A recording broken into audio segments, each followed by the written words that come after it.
In the prevailing image of Muslim women, she is sometimes seen only within the context of home and family. But the history of Islamic civilization presents a completely different picture. Women who were active, influential, and present at the heart of the economy and society.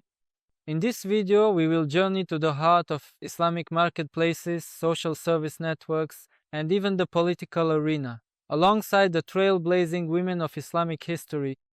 Unlike many other civilizations, Islam even recognized women's rights to ownership, trade, and investment. A prominent example is a woman named Khadija al-Kubra, a businesswoman who before marrying the Prophet of Islam was also his employer on one of his trade journeys. Women were active in professions such as perfumery, baking, textile selling, goldsmithing, and even in market inspection. Some of them dedicated their wealth to infrastructure projects like public baths, bridges, qanats, and marketplaces. For example, Zainab bint Ahmad allocated the profits from her bazaar in Damascus to underprivileged and poor students.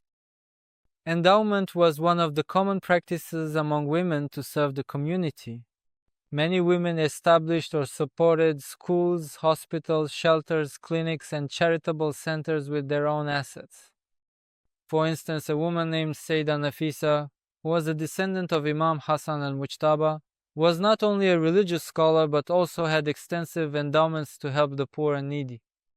Women also played a very active role in legal and judicial matters. Some, like Sayyidah Sharifa in the 8th century AH, served as judges in social disputes. But women also played significant roles in political matters. Just as we discussed in the previous video, here we will also briefly talk about it. For example, there were women who participated in the political pledges of allegiance in early Islam, such as the Pledge of Ridwan and the Pledge of Aqaba, or in battles as well. There were women who played an effective role. For instance, Nusayba bint Ka'b, whom I also talked about in the previous video. In the Battle of Uhud, she defended the Prophet with a sword, and in later periods, Alawi and Fatimid women played an active role in political movements during the Umayyad and Abbasid caliphates. Razia Sultana, the first Muslim woman ruler of India, is an example of women who held the highest positions in government.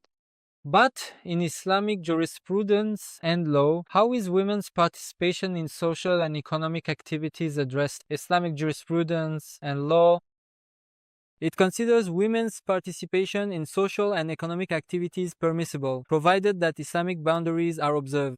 A woman can enter into contracts, engage in trade, act as a representative, and even take on the role of an attorney.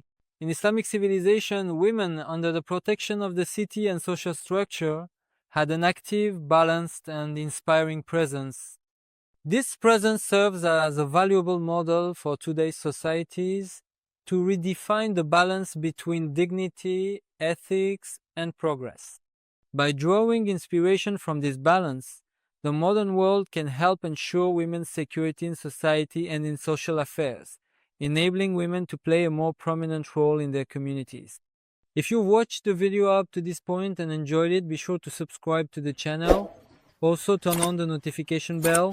Be sure to like this video and leave me a comment. What role do women play in the society you currently live in?